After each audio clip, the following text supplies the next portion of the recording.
Hey guys, welcome back to my channel, A Life Well Lived. My name is Stephanie. I have 4 children, age ranges 14 down to 10 months old.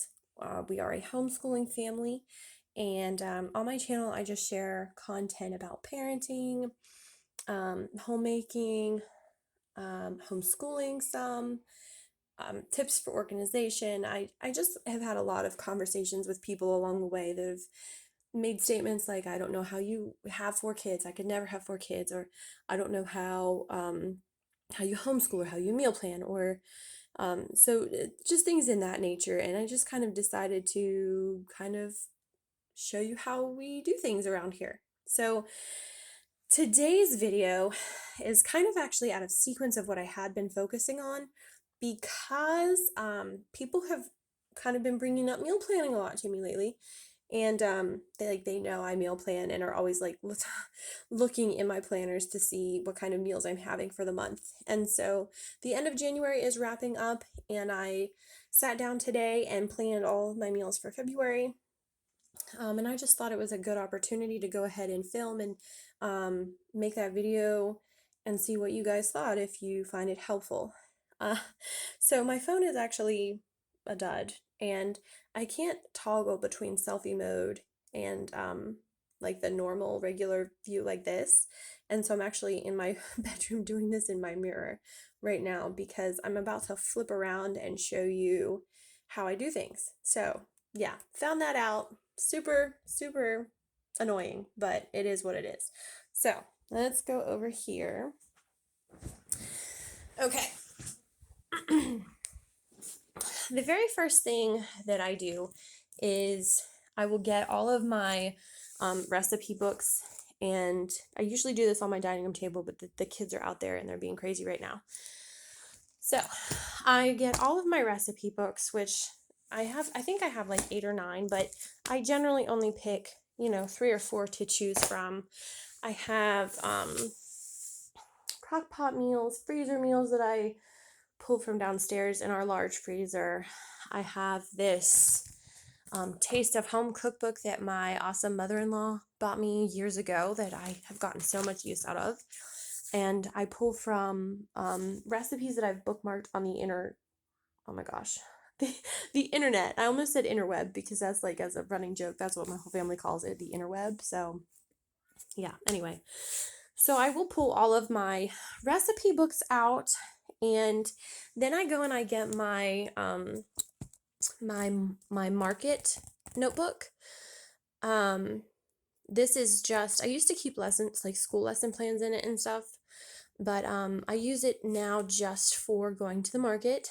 And then I get my my regular everyday planner that I keep, like lesson plans, and like has like the regular calendar in. So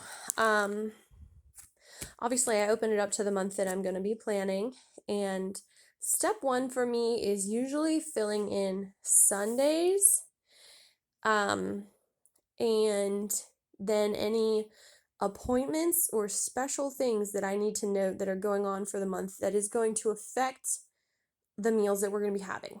So, for example, on like every Wednesday for a few weeks now, our church has been having a marriage workshop class, and they provide dinner. And the title of that is Thrive. So on Wednesday nights, Thrive nights, I haven't had to make dinner for our kids because they provide childcare and dinner as well. And then to end that up and to kind of celebrate Valentine's Day on the last week of it, we're gonna do an XO conference, which is really exciting. My husband and I look forward to that every year. But they aren't providing childcare, so my mother-in-law will be visiting, and she will be taking care of the kids that night. I still am going to make dinner for her and for them because she doesn't get to visit very often, and when she does, I want to make sure that she gets her favorite, which is pot roast and mashed potatoes and carrots. And for the second reason I want to do that is just to make the evening easier on her. Like, I'm not going to invite somebody to my house to take care of my children and make them cook dinner. You know what I mean? So I fill in days like that first. or days that we have co-op. I try and do co-op for our homeschool. I'll try and do either lighter dinners or easier dinners like crock pot.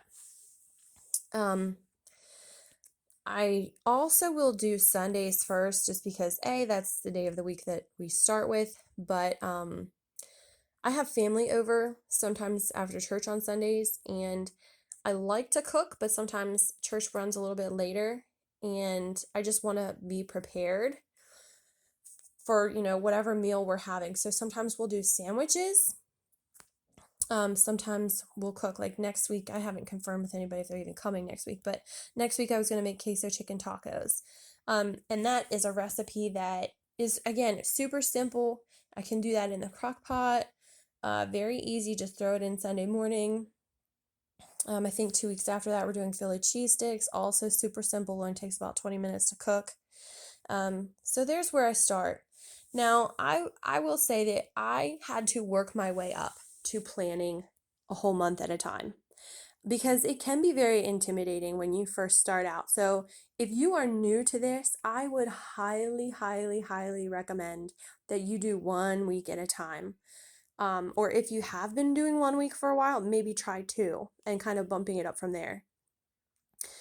So apart from, let's see, filling in all of the appointments and then kind of deciding what days we need easy lunches or easy dinners on, I will start from there. And I'll just flip through my different recipes, my different recipe books, and kind of just throw down what I think sounds good for that time, whatever. So let's see. I will, when I find a recipe I like for whatever day, like so Monday we're going to have shepherd's pie. Then I will come over here into, where is it? I will find my shepherd pie recipe. I'll go through the ingredients, and then I will come up here to my shopping list, and I have that categorized so that as I'm walking through the store, I'm not having to bounce back and forth between the different aisles. So I just will throw all my ingredients for shepherd's pie down in each of these categories. And then I will make a note in my planner where I got the recipe from. So that was my loose binder.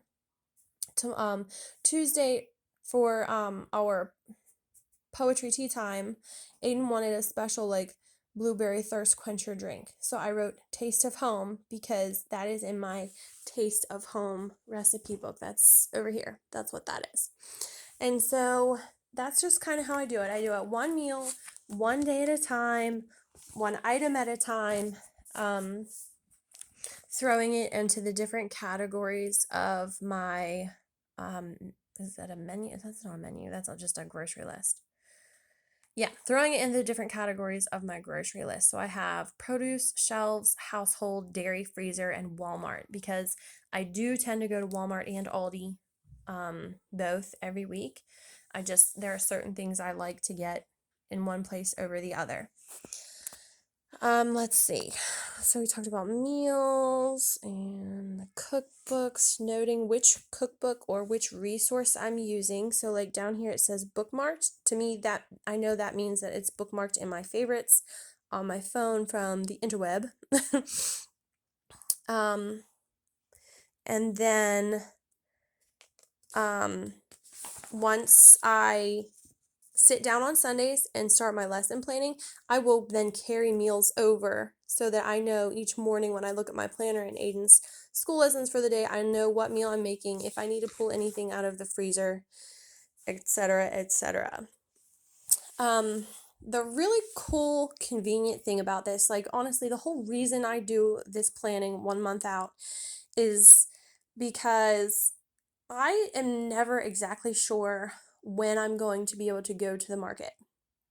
Because of that, if an opportunity comes up on Tuesday for me to go for the week, then I want to go then, when it's like less busy or if Greg has off work or whatever, for whatever reason. So I like to have this main plan. I mostly just do dinners because lunches we can have like PBJ, lunch meat sandwiches, chicken nuggets, pizza, like easy stuff. So I mainly just do dinners unless it's Saturday, which I like to cook breakfast for the family, or Sunday when we have people over for lunch afterwards. And you can see too if you look close, like I do have leftovers certain days of the week. Because I feel like if I'm cooking for 3 or 4 days in a row, there's gonna be leftovers, and why put myself through that? Usually on those leftover days are when I try to go to the market, but again, sometimes things come up, kids get sick, or Greg stays late at work, like whatever reason, I need to be able to grab my market planner and just kind of go. Now, each week, because I already have my main list filled out, let me see if I have this. There are certain things that kind of pop up throughout the week, like you might run out of toilet paper, or you might need more American cheese, or whatever. I usually keep a Post-it on our fridge that I have a running list of things that I need in addition to the things that are in my notebook. And when I get ready to go to the market, I just take that Post-it off the fridge. I will plant it on one of these columns so that I have that to take with me. So yeah, those are all my meals for the month, for dinner, some for lunches. This is my grocery shopping notebook that I take with me. If you see me out and about, I will definitely have this notebook with me. I've had a lot of stares from the market. Usually I'll put my Post-it in right here with my extra items. So that is week 1. And then I, have my list started for week 2, my list started for week 3, week 4, and then really the only things that I need to add in are the Post-it, or if we decide last minute that we want to have company over and I might need a little bit more food than what I have. And so I do have a lot of extra space if I need anything else, or just, yeah. I like it. It really, really works for me. I will say that in the beginning, like of every time that I go to do this, like at the end of the month when I sit down to do this, I'm like, oh, because I know I'm going to spend the next hour and a half making this list. But it really is so helpful and so convenient for literally the entire rest of the month. And every time I go to the market, I'm like, oh, I'm so glad that I don't have to sit down and make a market list this week. That's already done. Because to sit down for an hour and a half and do this is way better than to sit down for like 3 or 4, 5, 45-minute sessions and go through all of this. Like once you start, it really does go quickly from there. So I hope you found this helpful, and let me know what you think, and let me know if you have any good, like easy recipes out there that you want to share with me, because I'm always looking to try new things. I'm definitely not afraid to try different ingredients to cook with. And we have a large family that we are always feeding. So yeah, have a great afternoon, guys, and we'll see you next time.